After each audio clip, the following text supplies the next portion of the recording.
budak kat asrama tu selalu sangat kena kacau. Diorang selalu dengar bunyi almari dekat sekolah tu memang selalu sangat bergegar waktu malam-malam. Kadang-kadang diorang dengar ada suara budak lelaki menjerit-jerit minta tolong dekat dalam loker kan.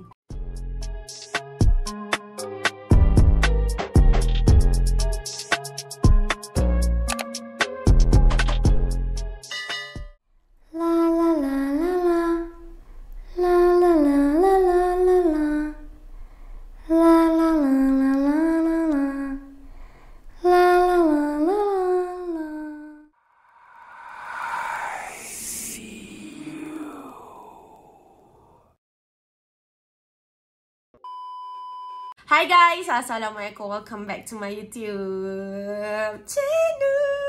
Hi guys. Okay guys, so hari ni kita nak cerita pasal cerita hantu geng. So disebabkan aku ni sekarang jarang sangat nak update pasal cerita hantu sebab aku busy dengan perkembangan kes testimoni dah ni. So hari ni kita nak cerita pasal hantu almari yang sangat-sangat famous pada tahun 80-an dulu geng. Kisah ni terjadi pada waktu 80-an dulu, tapi aku tak dapat sahkan lah sama ada cerita ni betul ataupun berdasarkan kisah sebenar. Ada yang kata kisah ni betul-betul terjadi dan kisah ini adalah kisah benar, dan ada juga yang cakap kisah ini telah direka-reka untuk menakutkan para pelajar. Aku tak tahulah mana satu yang betul, mana satu yang tidak. Tapi tak apa, so kita akan terus menceritakan pasal kisah hantu almari di asrama sekolah geng. Are you ready guys? So kalau korang ready, mari kita start. Okay guys, so cerita dia macam ni geng. Cerita hantu almari ni adalah pasal cerita 3 sekawan geng. Nama 3 sekawan ni adalah Zakir, Badrul dan juga Alif. So waktu tu hari Jumaat. Waktu hari Jumaat tu adalah bermulanya cuti sekolah diorang selama 2 minggu. Pada awalnya diorang dah plan untuk diorang ponteng semalam Jumaat waktu tu. Lepas diorang ponteng semalam Jumaat tu, diorang balik lah. Macam biasalah kalau budak asrama, hari Jumaat diorang akan terus balik. Lagi-lagi kalau cuti panjang, diorang akan balik tau. So lepas je bunyi loceng berbunyi, diorang pun balik daripada kelas and then diorang bincang balik dekat asrama diorang. So mula-mula diorang nekat tau untuk ponteng daripada semalam Jumaat. Tapi lepas semua orang dah pergi, tiba-tiba Badrul dan juga Zakir diorang ubah fikiran. Diorang tiba-tiba rasa serba salah and then diorang kata dekat Alif yang dia takut kalau diorang ponteng nanti kantor dekat warden and then nanti kena tangkap, lepas tu kena denda. Sebabkan diorang sangat-sangat takut, dia pun bagi tahulah dekat Alif. Dia kata diorang nak pergi juga, Badrul dengan Zakir nak pergi juga. Tapi Alif cakap, alah sekali dia je pun kan, takkan tertangkap punya lah. So lepas je Alif pujuk-pujuk diorang untuk ponteng semalam Jumaat, tapi diorang berkeras juga untuk pergi semalam Jumaat tau. Tetapi Alif ni dia nekat untuk tak nak juga pergi semalam Jumaat waktu tu. Alif kata diorang boleh pergi tapi dengan satu syarat. Alif cakap, korang kena kunci aku kat dalam loker, nanti lepas korang balik daripada semalam Jumaat, korang kena buka kunci tu. So Badrul dengan Zakir pun bersetuju dengan syarat Alif.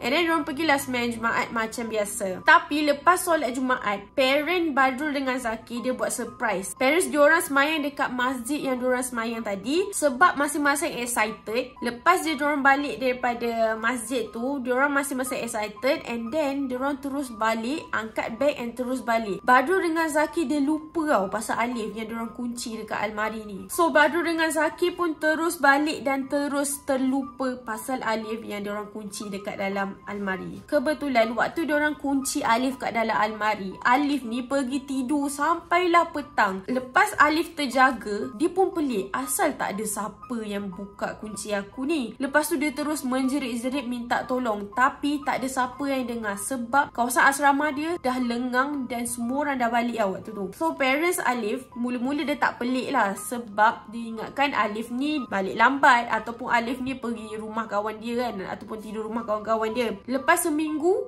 anak dia ni still tak balik tau. Alif still tak balik. So parents Alif dia call sekolah, dia tanya Alif kat mana and then dia tanya ada tak budak lagi dekat asrama tu. Sekolah cakap asrama dah lama kosong dan memang tak ada orang langsung. So parents Alif teruslah pergi buat report polis sebab diorang sangat-sangat risau and diorang pelik mana Alif ni pergi kan. So selepas daripada tu, polis pun buat siasatan and polis pun mencari Alif dekat sekitar kawasan sekolah dan juga asrama. Rupa rupanya geng, Alif dah meninggal dunia tau dekat dalam loker almari tu. Sebab dia dah terkunci lama sangat. So Badrul ingat Zakir ni dia dah buka kunci. Yang Zakir pula ingat Badrul dia dah bukakan kunci untuk Alif. Lalas tak ada siapa yang buka geng. Alif terkunci dekat dalam tu selama hampir 2 minggu geng. Dan Badrul dengan Zakir masing-masing rasa bersalah lah sebab masing-masing tak buka kunci Alif kan. Lepas daripada tu, naik je cuti, ada banyak gila gangguan dekat asrama. Contoh dia macam budak kat asrama tu selalu sangat kena kacau. Diorang selalu dengar bunyi almari dekat sekolah tu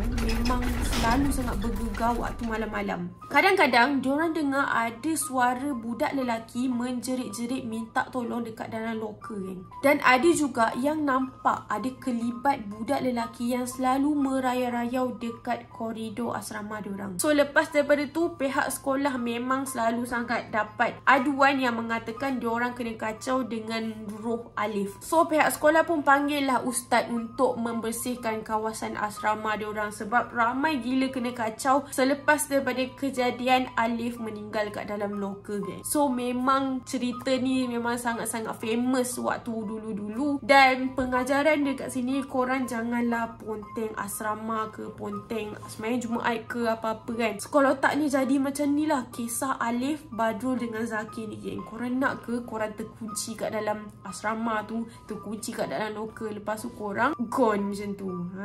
So apa pendapat korang? Korang pernah ke dengar cerita ni?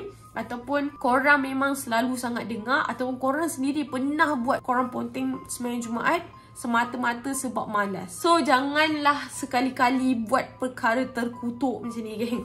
Okay geng, so macam biasa kalau korang suka video aku, jangan lupa tekan like dan jangan lupa tekan subscribe. Jaga diri and always stay safe. Bye.